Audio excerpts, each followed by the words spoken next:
आज हम पढ़ने वाले पावर हिस्ट्री में चैप्टर 6 जिसका नाम है भक्ति सूफी परंपरा 12th क्लास की एनसीईआरटी, जो आपके पेपर की दृष्टि से बहुत इंपॉर्टेंट चैप्टर है। ठीक है गाइस, स्टार्ट करते हैं चैप्टर 6 का पहला टॉपिक। उससे पहले हम बताना चाहते हैं कि जो इसका टाइम पीरियड क्या है। इसका टाइम पीरियड है 8वीं से 18वीं शताब्दी।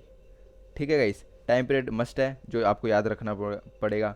चैप्टर 6 का टाइम पीरियड क्या है, लगभग 8वीं से 18वीं शताब्दी। स्टार्ट करते हैं पहला टॉपिक जिसका नाम है पूजा प्रणालियों का समन्वय, यानी पूजा प्रणालियों का समन्वय किस प्रकार हुआ उस समय।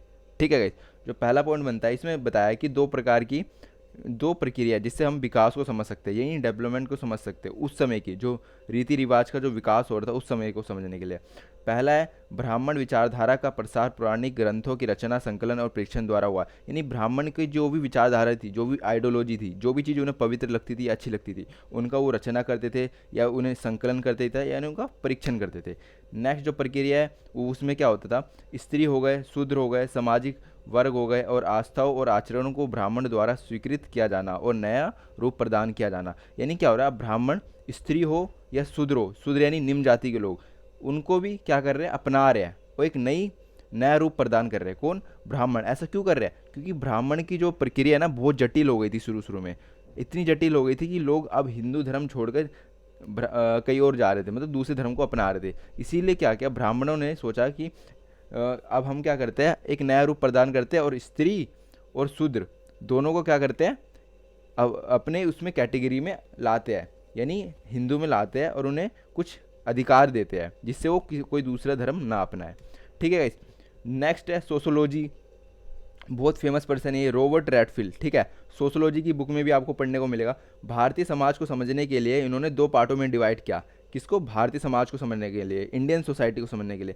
तो पहला है महान परंपरा और दूसरा लघु परंपरा। ठीक है, इस पेपर की दृष्टि से बहुत इंपॉर्टेंट है, पेपर में आता है क्वेश्चन, महान और लघु परंपरा का वर्णन करिए। तो उसी प्रकार महान परंपरा क्या होता है, महान परंपरा में गाइस सिंपल सी बात है, इसमें होती है यज्ञ पूजा।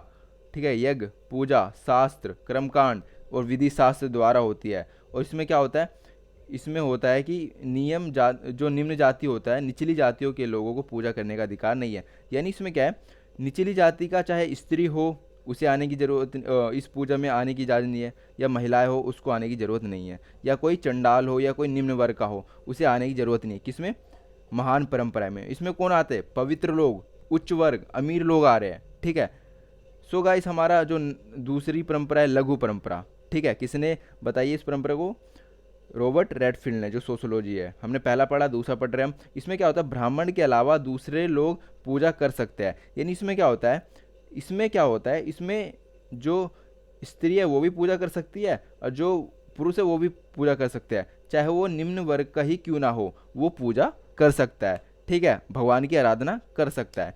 सो गाइस, अब हम कुछ फैक्ट के बारे में बात करते हैं। उड़ीसा का एक छोटा सा क्षेत्र है, यानी एक एरिया है जहाँ जिसका नाम क्या है, पुरी। ठीक है गाइस, पूरी, उसमें क्या है, वहाँ पे क्या है, विष्णु का मंदिर, विष्णु भगवान है जो उनका मंदिर है, जिसे जगन्नाथ के नाम से भी जाना जाता है, जो सभी लोगों के लिए खुला है। ठीक है गाइस, चाहे वो गरीब हो अमीर हो सभी के लिए खुला है, वहाँ पर कोई भेदभाव नहीं है। तो होता क्या है, देवता की वहाँ पे जो प्रस्तुति है ना, वो लकड़ी की प्रतिमा, बहुत बड़े लकड़ी की प्रतिमा के रूप में की जाती है, और विष्णु उनका नाम है भगवान का। मगर इसी वहीं पे अब हमने तो अभी देवता की बात की है, अब यहाँ पे हम देवी की बात करेंगे। ठीक है, देवी जी देवता की पत्नी, यानी देवता की पत्नी कौन है, देवी। ठीक है, देवी को क्या करते हैं, वो सिंदूर से पोतते हैं उनके पत्थर पर, यानी जो उनकी प्रतिमा है, जो उनकी मूर्ति है, उन पर उनकी जो पूजा होती है तो क्या करते हैं, उन्हें सिंदूर लगाते हैं। ऐसा उनका रिवाज है। नाम दे रखा है उन्होंने लक्ष्मी माता, लक्ष्मी जो विष्णु भगवान की वाइफ है, और पार्वती जो शिव भगवान की वाइफ है। सो गाइस, हमारा नेक्स्ट जो टॉपिक है भेद और संघर्ष। इसमें हमें पढ़ना है बहुत इंपॉर्टेंट चीज। इसमें हमें कुछ आइडियोलॉजी उनके बारे में पढ़ना है, तंत्रिक और तांत्रिका। एक चीज़ याद रखना गाइस, दोनों एक जैसे वर्ड है, मगर एक में आ की मात्रा लगा है, एक में नहीं लगा। जो तंत्रिक है जिसमें आ की मात्रा नहीं लगी, उसमें क्या होता है, देवी की आराधना पद्धति के अंतर्गत स्त्री व पुरुष दोनों ही शामिल थे। क्या होता है इस पूजा में, क्या होता है, जो देवी की आराधना की पद्धति के अंतर्गत स्त्री पुरुष दोनों ही शामिल थे। जब हम देवी की आराधना करेंगे, उनकी पूजा करेंगे, तो उसमें स्त्री भी शामिल हो सकता है और पुरुष दोनों शामिल हो सकते हैं। और तंत्रिका का मतलब क्या होता है, वो प्रोसेस, यानी विधि अपनाई जाती है, यानी प्रोसेस देवी की आराधना की वैदिक काल यानी तंत्रिका सिंपल सी बात क्या बोल रहा है, प्रोसेस इसका मतलब होता है, यानी इसमें देखा जाता है कि किस तरीके से आप भगवान की पूजा कर रहे हो। फॉर एग्जाम्पल तंत्रिका जुड़ा है तंत्रिका से, ठीक है, कैसे, जो आप प्रोसेस अपना रहे हो किसके लिए, भगवान के लिए, देवी की पूजा के लिए, तो उसी प्रोसेस को तंत्रिका कहते हैं। आप कोई सी पूजा के लिए कोई सा भी प्रोसेस, सब हर जगह की पूजा अलग अलग होती है, ठीक है गाइस। अगला है हमारा वैदिक देवकुल के अग्नि इंद्र और सोम, ठीक है, वैदिक देवकुल के अग्नि इंद्र सोम जैसे देवता पूरी तरह गौण हो गए। मतलब वैदिक देवकुल में क्या होता था, अग्नि इंद्र सोम कुछ इस नाम के देवता थे जो बहुत फेमस थे, मगर धीरे धीरे क्या हुआ, उनकी स्थिति गौण हो गई। गौण यानी बहुत कम यानी नेगलेक्ट, एकदम ना के बराबर, ठीक है। साहित्य व मूर्तिकला में ही उनका निरूपण नहीं मिलता। अब क्या होता है, साहित्य और मूर्तिकला, जो मूर्तियाँ होती है और साहित्य, उसमें भी इनका वर्णन नहीं मिलता, किसका, इंद्र का, सोम का, अग्नि का, ठीक है। भक्ति प्रदर्शन में मंदिर में इष्ट देव की आराधना से लेकर उपासक का प्रेम भाव में तल्लीन हो जाना दिखाई पड़ता है। होता क्या है, भक्ति करते करते क्या करते हैं, भक्ति प्रदर्शन में मंदिर में इष्ट देव की आराधना को लेकर उपासक का प्रेम भाव में तल्लीन हो जाना दिखाई पड़ता है। यानी जब वो भगवान की पूजा करते हैं वो एक तरीके से लीन हो जाते हैं भगवान में, ठीक है। सो गाइस हमारा नेक्स्ट जो टॉपिक है जिसमें हमने बहुत सारे टॉपिक कवर कर रखे हैं जो आपके लिए जो आपकी चैप्टर को बहुत इजी बना देगा, जिसका नाम है प्रारंभिक भक्ति परंपरा। इसमें बहुत सारे हमने टॉपिक ऐड कर रखे हैं, ठीक है गाइस। इसको हम विस्तार अभी धीरे धीरे अभी हम इसको डिफाइन करते हैं। पहला है हमारा तमिलनाडु में अलवार और नैनार। क्या, तमिलनाडु में अलवार और नैनार। तो हम बात करते हैं क्या होता है ये, तो इनका टाइम पीरियड है 6ठी शताब्दी में भक्ति आंदोलन अलवार। अलवार का मतलब होता है विष्णु भक्त, क्या, विष्णु भक्त। और मैं विष्णु भगवान की पूजा करता हूँ, मैं उनका भक्त हूँ, तो मैं क्या बोलता हूँ, मैं अलवार हूँ, ठीक है। और दूसरा है नैनार। नैनार यानी शिव भक्त, ठीक है। वे एक स्थान से दूसरे स्थान पर भ्रमण करते थे। कौन, नैनार, ठीक है, अपने इष्ट की भजन गाते। अलवार व नैनार ने पावन स्थलों को इष्ट देव का निवास स्थान घोषित कर दिया और वहाँ पर मंदिर स्थापित किए, तीर्थ स्थल स्थापित किए, और भजनों के लिए इन मंदिरों में अनुष्ठानों के समय गाया जाता है, क्या, कवि, संत कवियों द्वारा भजन गाए जाते हैं मंदिरों में। संतों की प्रतिमा की भी पूजा की जाती है, ठीक है, इसमें हमने ये पढ़ा। सेकंड है जाति के प्रति दृष्टिकोण, नल ईरा दिव्य प्रबंधन।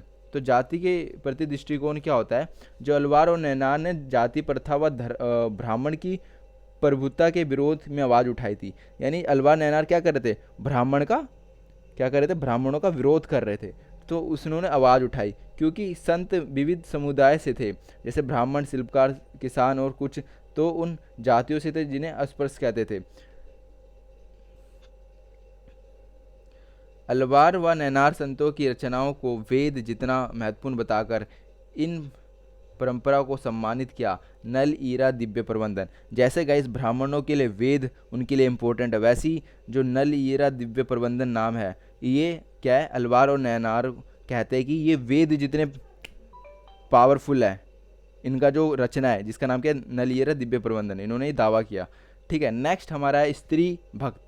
तो इसमें दो प्रकार है, पहला है विष्णु भक्त और दूसरा है शिव भक्त। पहला विष्णु भक्त की बात करते हैं, अंडाल, ठीक है गाइस, अंडाल गाइस, अंडाल विष्णु भक्ति में लीन पहली महिला थी। क्या थी ये, पहली महिला थी। भक्ति के गीत व्यापक रूप से अभी भी गाए जाते हैं, ठीक है। तो अंडाल विष्णु भक्त थी, सबसे फेमस जो पहली महिला थी। क्या पढ़ रहे हैं हम, पहली महिला, भगवान की सबसे पहली महिला कौन थी, यानी भक्त की। और दूसरा जो शिव भगवान की है उसका नाम है कर इक्काला अमियार, ठीक है गाइस,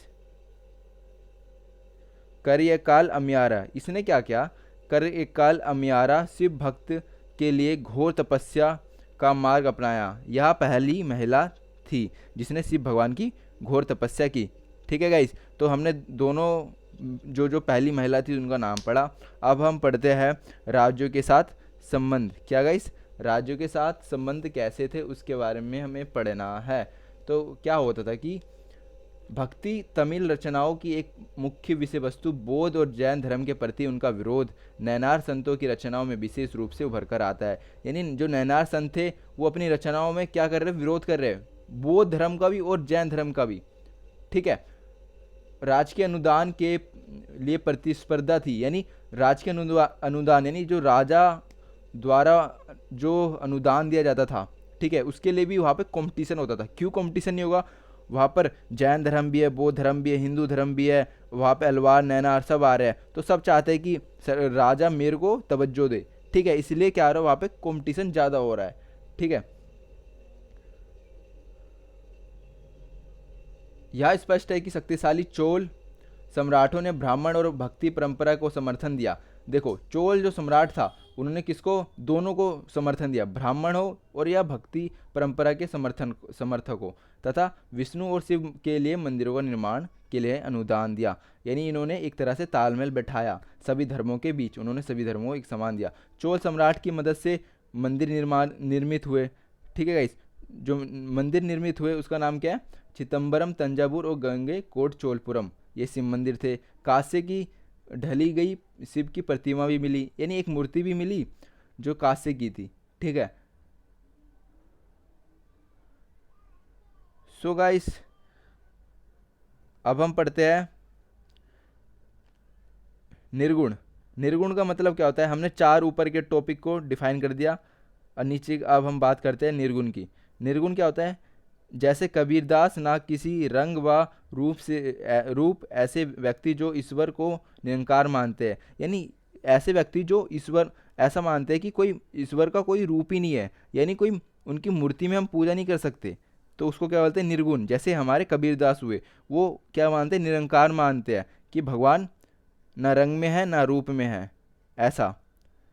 अगला सागुन। सागुन क्या होता है, ईश्वर का आकार व रूप में मानते हैं। साहित्य में लिखा है आकार व रूप में मानते हैं, यानी जब हम कृष्ण भगवान, शिव भगवान की मूर्ति बनाकर उनकी पूजा करते हैं तो वो क्या होता है, सागुन लोग कहलाते हैं। ठीक है, अगला है जो हमारा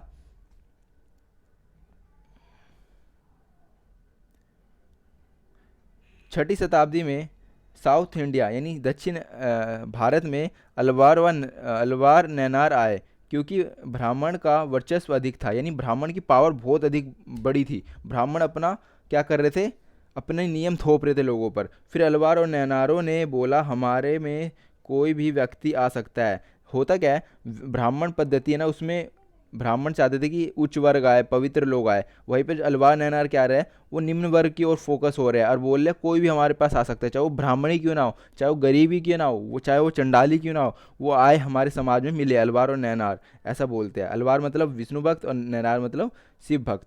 ठीक है, समाज के सभी लोगों को पूजा कर सकते हैं, किसमें, अलवार नैनार में।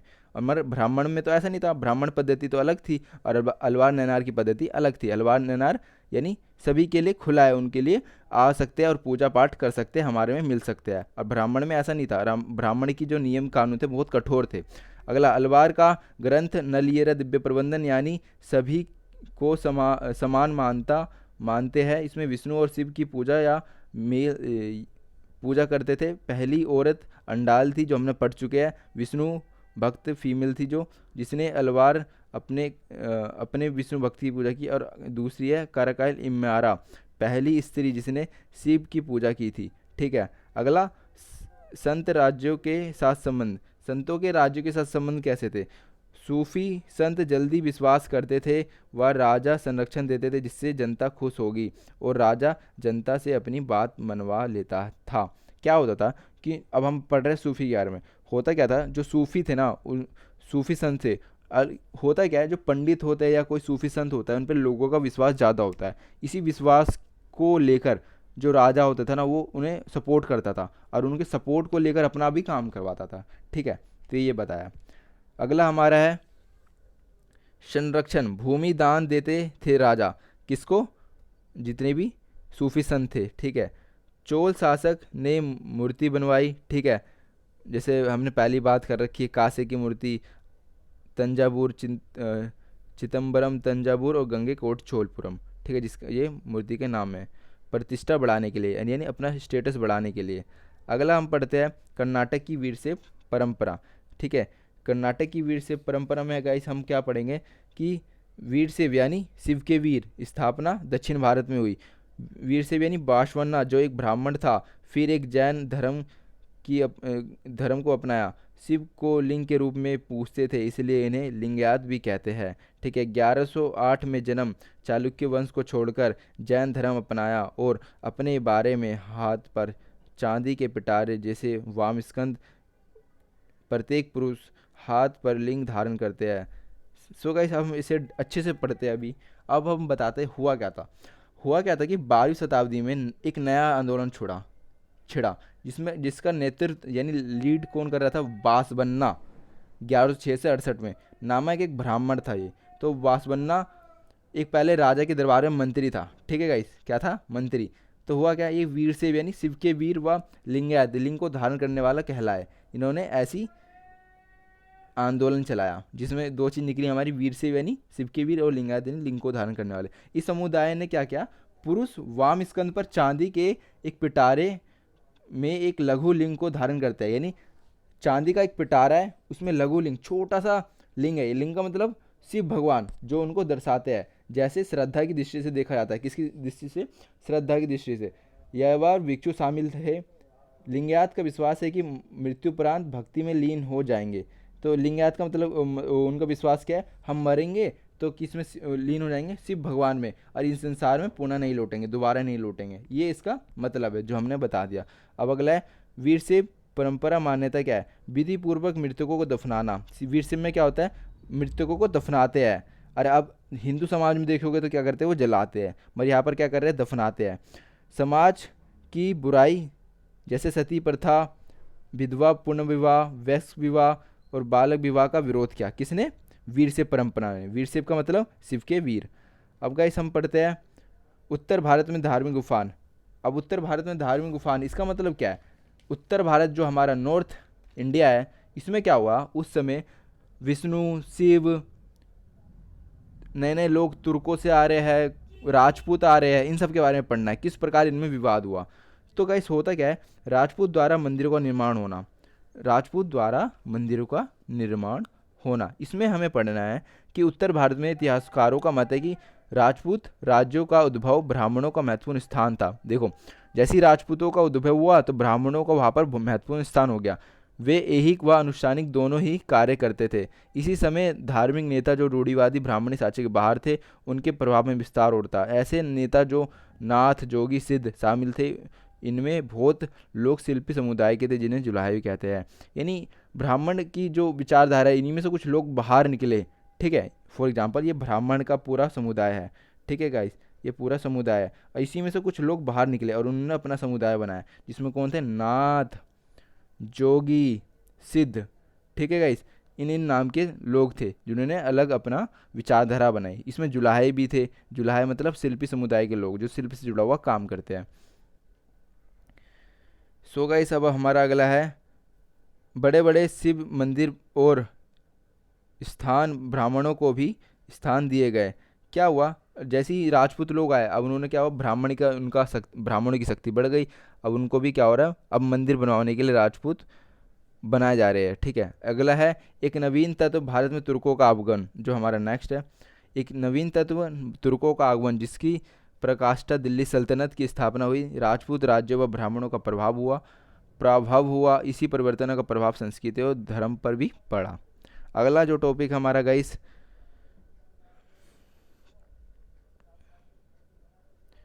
ऐहिक का मतलब क्या होता है, धार्मिक विश्वास। जुलाहे मतलब कपड़े बुनने वाले, जिसमें शिल्प कार्य भी थे, शिल्पी वाले। पर से यानी संरक्षण। अब पढ़ते हैं दूसरे के नए ताने बाने, इस्लामी परंपरा। शासक और शासितों के धार्मिक विश्वास, यानी उस समय शासक और शासितों के धार्मिक विश्वास क्या थे। तो पहला, 711 ईस्वी में मोहम्मद बिन कासिम सिंध को जीत, वह खलीफा की सेनापति था और उसने खलीफा का क्षेत्र में मिला लिया। किसने मिला लिया, मोहम्मद बिन कासिम ने खलीफा के क्षेत्र में मिला लिया सिंध को। सिंध मतलब आज का पाकिस्तान, जिसमें पहले इंडिया भी था। उलमा यानी वह व्यक्ति जो इस्लाम धर्म का ज्ञाता है। शरिया यानी इस्लामी कानून। जजिया यानी इस्लामी कानून एक तरीके से। जो गैर मुस्लिम होंगे उन्हें राज्यों में रहने के लिए बार बार कर देना पड़ेगा। जजिया मतलब, और आप मुसलमान नहीं हो और आप हिंदू हो, जैन हो, बौद्ध हो, कुछ और है, किसी अलग धर्म के हो, तो आपको रहने के लिए क्या देना पड़ेगा? कर, जिसे क्या बोलते हैं? जजिया कर। अगला है हमारा गाइस, अगला है हमारा लोक प्रचलन में इस्लाम। लोक प्रचलन में इस्लाम में क्या पढ़ना है? रोजे के महीने में रोजे रखते थे, खैरात बांटते थे, अल्लाह एकमात्र ईश्वर है इनका ऐसा मानना था, हज की यात्रा करते थे, दिन में 5 और नमाज पढ़ते थे, मार्च को लेता यानी माता वंश की परंपरा। ये जो ऊपर के 4 हमने पॉइंट पढ़े गाइस, 4 पॉइंट पढ़े, ये किसके लिए? लोक प्रचलन में इस्लाम। इस्लाम के कौन कौन से नियम थे उसके बारे में हमने पढ़ा, जो इन्हें फेमस बनाते हैं। अगला जो हमारा है खानखा और सिलसिला, जो गाइस बहुत मोस्ट इंपॉर्टेंट है, खानखा और सिलसिला। इसमें क्या पढ़ना है? पहला जो हमारा पॉइंट है इसमें ये बताना है कि खानखा क्या है। सूफी अपने को एक संगठित समुदाय खानखा के इर्द गिर्द स्थापित करते थे, यानी संगठित समुदाय खानखा का मतलब होता है। खानखा का नियंत्रण किसके द्वारा होता है? शेख के द्वारा होता है, ठीक है गाइस, शेख के द्वारा होता है। पीर अथवा मुर्शिद के हाथों में था। वे अनुयायी को मुरीद कहते हैं और अनुयायी की भर्ती करते हैं। अनुयायी यानी उनके स्टूडेंट्स अपने वारिस को नियुक्त करते हैं। सिलसिला का शाब्दिक अर्थ, ओके गाइस, सिलसिला का शाब्दिक अर्थ है जंजीर, जो शेख और मुरीद के बीच एक निरंतर रिश्ते की घोतक है। यानी वो जंजीर कभी टूटती नहीं गाइस, इसीलिए जो शेख और मुरीद है, शेख और क्या मुरीद, शेख क्या हो गया? जो सबसे ऊपर है, जो जिनके पास नॉलेज है, जो वाकर जो खानखा के मैन जो मेन आदमी है वो है शेख, जिसके हुक्म पर पूरा खानका चलता है। और जो जो मुरीद है यानी स्टूडेंट, उन दोनों के बीच क्या है? एक जंजीर के रूप में जुड़े हुए दोनों, एक उनके जो रिश्ते हैं, ठीक है। नेक्स्ट अब हम पढ़ने वाले हैं पीर की मृत्यु के बाद, ठीक है गाइस, पीर की मृत्यु के बाद उसकी दारगाह उनके मुरीदों के लिए भक्ति का स्थल बन जाती है, ठीक है गाइस। जो पीर की मृत्यु होती है तो जहाँ पे उसे दफनाते हैं वहाँ पे दारगाह बना देते हैं, और उस दारगाह पर क्या होता है? जो उनके मुरीद, जो उनके स्टूडेंट होते हैं, वहाँ पर जाकर उनकी पूजा पाठ करते हैं, ठीक है गाइस। ये क्या गाइस? उर्स यानी परिपाटी का उर्स। इसमें क्या होता है? विवाह मायने पीर की आत्मा का ईश्वर से मिलन कहा जाता है, क्योंकि लोगों का मानना था कि मृत्यु के बाद पीर ईश्वर से एकभूत हो जाते हैं। उर्स का मतलब ही ये होता है एक तरीके से एनिवर्सरी, जब उनकी जिस दिन मौत होती है उसी दिन को क्या मानते हैं? जो उर्स के नाम से मानते हैं कि उस दिन क्या हुआ, वो जो हमारे मृत्यु के बाद क्या हुआ, उन्होंने ईश्वर से एकभूत हो गए। जो शेख मरा है वो क्या हो गया? ईश्वर से एकभूत हो गया, इसीलिए वो क्या होता है? पवित्र स्थान हो जाता है जहाँ पर उन्हें दफनाते हैं। अगला है जो खानखा के बाहर। खानखा के बाहर क्या था गाइस? सरिया की अवहेलना करने के कारण उन्हें बेसरिया कहा जाता है। इसी तरह उन्हें सरिया का पालन करने वाले को बासरिया, सूफियों को अलग करके देखा जाता है। होता है क्या है? जो सिंपल सी बात है बस, बेसरिया जो सरिया की अवहेलना करते, यानी जो इस्लामी कानून को नहीं मानते। क्या? इस्लामी कानून को नहीं मानते, उन्हें क्या कहते हैं? बेसरिया। और जो मानते हैं उसे क्या बोलते हैं? बासरिया, ठीक है भाई, ये बात है। और दूसरा अगला हमारा टॉपिक है बल्ली। बल्ली बहुवचन ओलिया, अर्थात ईश्वर का मित्र व सूफी जो अल्लाह के नज़दीक होने का दावा करता है तो उसे बरकत से करामत करने की शक्ति मिलती है, यानी उसे अल्लाह से क्या मिलती है? जादू मंत्र कुछ करने की शक्ति मिलती है। बल्ली में इसका मतलब क्या होता है? वो अल्लाह के बहुत नज़दीक है वो आदमी, ठीक है, और उसके पास क्या है? जादू की ताकत है, यानी अच्छा करने की ताकत है, ये बताया गया है। अगला है चिश्ती खानका में जीवन, ठीक है इस चिश्ती खानका में जीवन। इसमें क्या है? पहला है खानका। खानका सामाजिक केंद्र था।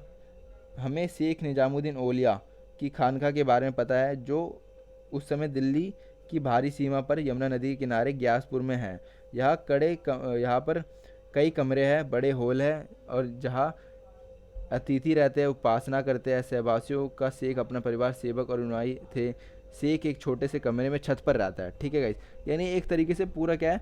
या एक सामाजिक केंद्र है, शेख भी है, उसके अनुयायी भी है, लोग यहाँ पर पूजा पाठ भी करने आते हैं। यहाँ पर बहुत सारे कमरे भी है, हॉल भी है, ठीक है, ये सब बताया गया है गाइस। इसके अलावा यहाँ पर लोगों को खाने के लंगर का इंतज़ाम भी है। यहाँ पर बिन मांगे फतू यानी बिन मांगी खैर ली जाती है, यानी और बिना मांगे आप कुछ दोगे तो ये एक्सेप्ट करते हैं, ये मांगेंगे नहीं किसी से और कितनी भी ज़रूरत हो। ठीक है गाइस। अगला है हमारा पॉइंट है शेख के बारे में लिखा है कि शेख के सामने झुकना चाहिए, मिलने वाले को पानी पिलाना, दक्षता के सर को मुंडाना और योगी व्यायाम आदि व्यवहार इस तथ्य के घोतक है कि स्थानीय परंपराओं को आत्मसात करने का प्रयत्न किया गया है। यानी शेख से मिलने के कुछ नियम थे, जैसे उनके सामने जाके झुको, पानी पिलाना, दक्षता का सिर मुंडवाना, यानी टकला करना एक तरीके से। अगला हमारा जो पॉइंट है, शेख निजामुद्दीन ने कई आध्यात्मिक वारिसों का चुनाव किया। उन्होंने समुदाय उपमहाद्वीप के विभिन्न भागों में खानका स्थापित करने के लिए नियुक्त किया। ठीक है गाइस। अब हमारा अगला है चिश्ती उपासना, जियारत और कव्वाली। चिश्ती उपासना, जियारत और कव्वाली, इसमें क्या पढ़ना है? पहला पॉइंट है हमारा सबसे अधिक पूजनीय दारगाह ख्वाज मोइनुद्दीन की है। किसके? ख्वाज मोइनुद्दीन की है। ठीक है, जिसे गरीब नवाज भी कहा जाता है। अगला मोहम्मद बिन तुगलक, ठीक है, 1324 से 51 में पहला सुल्तान था जो दारगाह पर आया था, किंतु शेख की मज़ार पर सबसे पहली इमारत मालवा के सुल्तान गयासुद्दीन खिलजी ने 15वीं शताब्दी के उत्तरार्ध में बनाई। सबसे पहले कौन आया? मोहम्मद बिन तुगलक। किस पर? दारगाह पर। अगला 16वीं शताब्दी में दारगाह अजमेर बहुत लोकप्रिय हुआ। वहाँ पर भजनों ने अकबर को यहाँ आने के लिए प्रेरित किया। यानी अकबर जैसा जो सम्राट है वो कहाँ पे आ रहा है? दारगाह में आ रहा है। अकबर यहाँ 14 बार आया। कितने बार? 14 बार आया इस दारगाह पर। कभी तो साल में 2 या 3 बार, कभी नई जीत के लिए आशीर्वाद लेने अथवा संकल्प की पूर्ति पर या फिर पुत्रों के जन्म पर जो अकबर है यहाँ पर आता दारगाह पे। ठीक है, यानी एक राजा जब दारगाह पे आ रहा है तो सिंपल सी बात है, जो लोग होंगे, आम जनता होगी, उनका विश्वास क्या होगा कि हमें भी दारगाह में चाहिए, हाँ दारगाह में जाना चाहिए, जिससे क्या होगा हमारे जो मन में भी कोई विचार है, कुछ समस्या है, वो ख़त्म हो जाएगी। अगला है 1580 तक बादशाह धान भेंट करते हैं। ठीक है, और ब्यूरो शाही दस्तावेज में दर्ज है। यानी जितने भी उन्होंने दान भेंट की उसका वर्णन है किसमें? दस्तावेज में। अगला है हमारा भाषा और संपर्क। ठीक है गाइस, भाषा और संपर्क में क्या पढ़ेंगे कि किस प्रकार लैंग्वेज और संपर्क कम्युनिकेशन हुआ। इसमें सबसे पहले है बाबा फरीद। बाबा फरीद ने संकलित गुरु ग्रंथ साहिब के काव्य रचना के क्षेत्रीय भाषा में रचना की। यानी गुरु ग्रंथ की किस में रचना की? क्षेत्रीय भाषा में, अपनी लैंग्वेज में। कुछ और सूफियों ने लंबी कविताएं मसनवी लिखी। मसनवी माने लंबी कविताएं। ईश्वर के प्रति प्रेम का मानवीय प्रेम के रूप में व्यक्त किया गया। एक अगला जो पॉइंट है, एक भिन्न विधा की रचना बीजापुर कर्नाटक के आसपास हुई। यह उर्दू के रूप में लिखी हुई छोटी कविताएं थी जो 17वीं और 18वीं शताब्दी में उस क्षेत्र में बसने वाले चिश्ती संत द्वारा रची। यानी जो चिश्ती संत है वो भी 17वीं से 18वीं सदी में क्या करे? कविताएं को रचे जा रहे हैं। ठीक है, अगला ये रचनाएं संभवतः औरतों द्वारा घर का काम जैसे चक्की पीसते हुए, चरखा काटते हुए की गई। और कुछ रचनाएं लोरीनामा और सादीनामा, क्या नाम है? लोरीनामा और सादीनामा के रूप में लिखी गई। और इस संभवक है कि सूफ़ी यहाँ पहले से चलती आई भक्ति परंपरा से प्रभावित हुए। यानी क्या हो रहा है, अब सूफ़ी भी अपनी कविताएं लिख रही है, यहाँ पे महिलाएं भी कविताएं लिख रही है। और फेमस रचनाएं क्या है? लोरीनामा और सादीनामा। सो गाइस, हमारा अगला है सूफ़ी और राजे। यानी सूफ़ी और राजे के साथ कैसे संबंध थे। पहला पॉइंट हमें ये बताता है कि जो सूफ़ी संप्रदाय है ना, संयम और सादगी के साथ जीते हैं जीवन। ठीक है, सत्ता से दूर रहते हैं। इसका मतलब यह नहीं कि राजनीतिक सत्ता से अलगाव का भाव रखते हैं। यानी वो एक तरीके की सत्ता से, राजनीति से दूर रहते हैं। इसका मतलब ये नहीं कि राजनीति वो एक ही तरह से पूरे अलग रहते हैं। ठीक है, यानी एक तरीके से वो चाहते हैं कि लड़ाई झगड़ा ना हो, हम अलग से रहे, हम अपना जो कार्यक्रम है यानी जो पूजा पाठ है वो चालू रखे और राजनीतिक से दूर रहे। इसका मतलब ये नहीं कि कोई भी उन पर कोई दबाव डालेगा, इसलिए वो राजनीति में भी हस्तक्षेप कर सकते हैं। इसके अलावा जो हमारा दूसरा पॉइंट है, तुर्कों ने दिल्ली सल्तनत की स्थापना की तो उलमा द्वारा शरिया लागू किए जाने की मांग को ठुकरा दिया गया। यानी उस समय सुल्तान जानता था कि अधिकांश जो प्रजा है, जनता है, इस्लाम को नहीं मानेंगी, क्योंकि नया नया शासन किया था। क्योंकि दिल्ली सल्तनत की जैसी स्थापना हुई उसी समय शरिया उलमा द्वारा क्या किया जा रहा है, बोल रहा है शरिया को लागू कर दिया जाए। पर ऐसा नहीं है, क्योंकि अभी नया नया जो उन्होंने सल्तनत स्थापित किया है और लोग अभी अभी खड़े हुए हैं, मतलब उन्होंने साम्राज्य में स्थापना ही हुई है, तो हम इसका स्थापना नहीं कर सकते। अगला पॉइंट हमारा ओलिया मध्यस्थता ईश्वर से मिलने का एक और आध्यात्मिक दशा में सुधार लाने का कार्य करता है। यानी लोगों का कार्य करता है कि मैं आपका संदेश कहाँ तक पहुँचाऊँगा, ईश्वर तक पहुँचाऊँगा।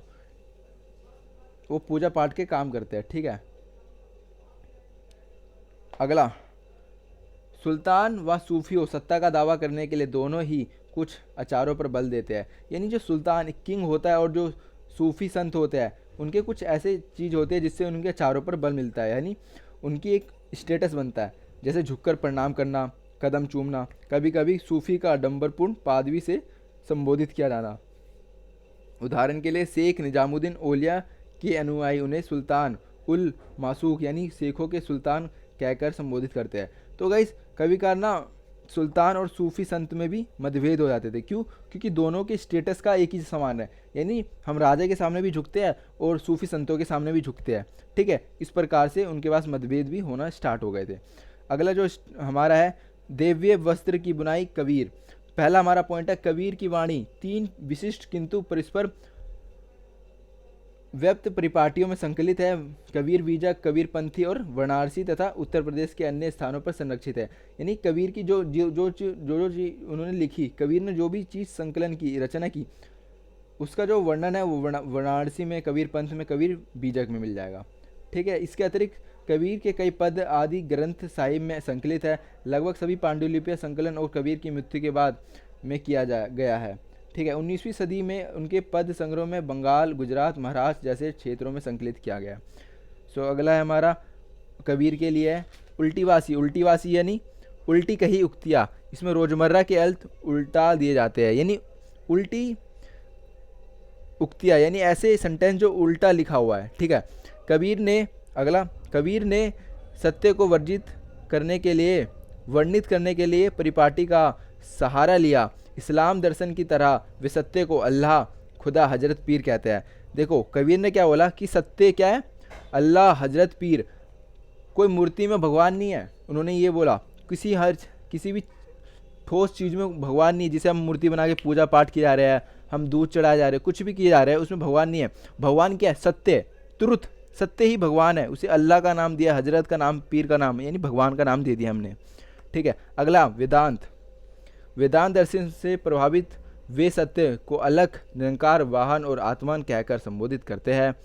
अगला, विष्णु परंपरा की जीवनियों में कबीर को महान अर्थ बताया है कि जन्म से हिंदू कबीरदास बताए गए हैं, किंतु पालन पोषण किस में हुआ? एक मुसलमान गरीब परिवार में हुआ, जो जुलाहे थे, कपड़े का बुनने का काम करते थे। कबीर को भक्ति का मार्ग दिखाने वाले गुरु थे रामानंद। गुरु का नाम क्या था? रामानंद, कबीर के। और कबीर का जन्म कहाँ हुआ था? हिंदू परिवार में, और जो पालन पोषण का हुआ था मुसलमान परिवार में। सो गाइस हमारा अगला है बाबा गुरु नानक और पवित्र शब्द। इसमें क्या पढ़ना है? पहला, बाबा गुरु नानक का जन्म एक हिंदू परिवार में हुआ। कहाँ पे हुआ? हिंदू परिवार में। और ये जन्म हिंदू धर्मलंबी पंजाब का नानकाना गाँव था, यानी पंजाब में उनका जन्म हुआ, जो रावी नदी के पास है। उन्होंने फारसी पढ़ी, लेखाकार का काम किया, परीक्षण प्राप्त किया और विवाह छोटी उम्र में उनका हो गया। नेक्स्ट पॉइंट, बाबा गुरु नानक ने हिंदू मुसलमान के धर्म ग्रंथों को नकारा, ठीक है, मना कर दिया कि मैं हिंदू या मुसलमान के ग्रंथों को नहीं मानूंगा। परम पुण्य रब का कोई लिंग नहीं है, आकार नहीं है, उन्होंने ऐसा माना। यानी रब यानी ईश्वर का कोई आकार नहीं है। उन्होंने सरल उपाय बताया और वह था कि निरंतर स्मरण और नाम का जाप करना। निरंतर स्मरण और नाम का जाप करना यानी बार बार आप भगवान का नाम लीजिए, उनका जाप कीजिए।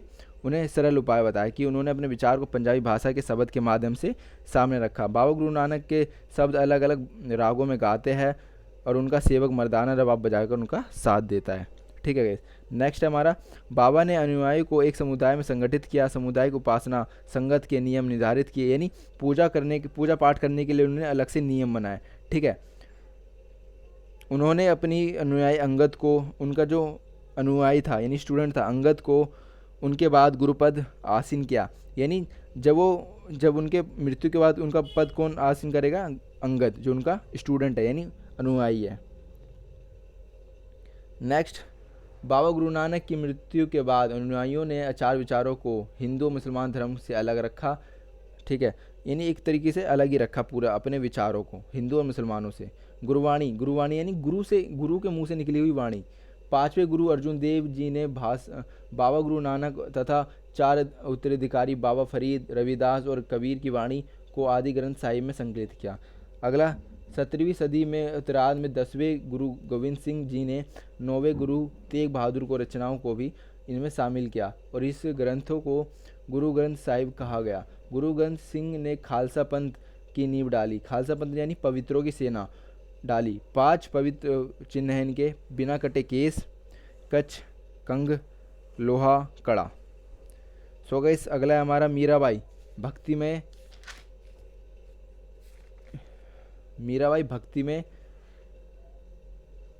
राजकुमारी।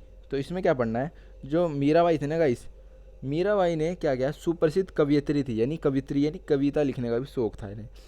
तो मीराबाई मारवाड़ा के मेड़त जिले की एक राजपूत राजकुमारी थी। ऐसा कहा जाता है कि ये राजकुमारी थी, राजपूत की राजकुमारी थी। इनकी इच्छा के विरुद्ध इनकी शादी हो गई थी मेवाड़ के सिसोदिया कुल में। ठीक है, उन्होंने सारे पति कर्तव्य व माँ परंपरा को निभाने से इनकार किया। उन्होंने एकमात्र कृष्ण को पति स्वीकार किया, यानी इन्होंने सारे नियम कानून जो भी इनके शादी हुई थी सब कुछ छोड़ दिया और उन्होंने क्या किया, कृष्ण को अपना सब कुछ माना। कृष्ण जो भगवान है उनको सब कुछ माना। अगला, मीराबाई के गुरु रेदास थे। क्या थे इनके गुरु? रेदास थे, जो एक चर्मकार थे। चर्मकार यानी जो चमड़े का काम करते हैं। मीरा ने जातिवत समाज की रूढ़ियों का उल्लंघन किया, यानी समाज की जितनी भी जो क्रूतियाँ थी उन्होंने जो देखी उनका क्या किया, उन्होंने उल्लंघन किया।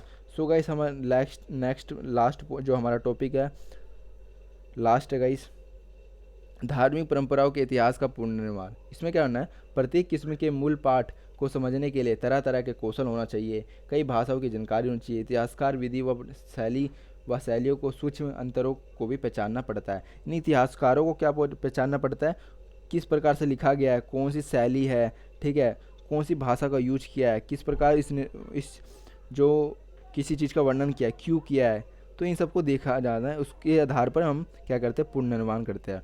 सो गाइस आपको PDF की लिंक डिस्क्रिप्शन में मिल जाएगी। ठीक है गाइस, आप डाउनलोड कर सकते हैं चैप्टर 6 की PDF। आई होप आपको समझ आया हो।